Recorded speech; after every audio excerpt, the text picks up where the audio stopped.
আরে সব বাচ্চারা তো স্কুলে যাচ্ছে, আমার মেয়ে কোথায় লুকিয়ে গেল? আজকে তোকে আমি হাতের কাছে পেয়ে নেই। আরে কেউ আছে ঘরে? আরে ভাই সাহেব, কি হয়েছে? বোনজি, আজ আমার বাড়িতে দাওয়াত আছে, আপনাকে আপনার পুরো পরিবার সহ আমার বাড়িতে আসতে হবে। আরে ভাই সাহেব, আমি কি বলি, আজ দাদির বাড়িতেও দাওয়াত আছে, আমি আপনার বাড়ি আসতে পারবো না। বোনজি, আপনাকে দাদির বাড়ি কটায় যেতে হবে? দাদির বাড়ি আমাকে 12টায় যেতে হবে। ওহো, তাহলে তো আপনি আমার বাড়িতে আসতে পারবেন না, কারণ আমার বাড়িতেও 12টায় আসতে হয়। আহা, আরেকটা দিন ভালোই মিলল। আরে মেয়ে, তাড়াতাড়ি নিচে নেমে আয়। আরে দাদি, এত দেরি করে কেন এলে? চুপ, ওসব বাদ দে, চল তাড়াতাড়ি দৌড়া।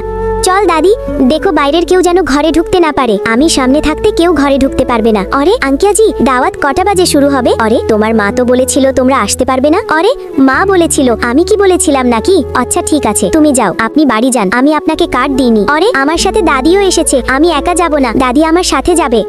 এই ছবিটাকে সুন্দর মনে করলে ভিডিওতে লাইক করে চ্যানেলটাকে সাবস্ক্রাইব করো, এরপরে আল্লাহ লিখো।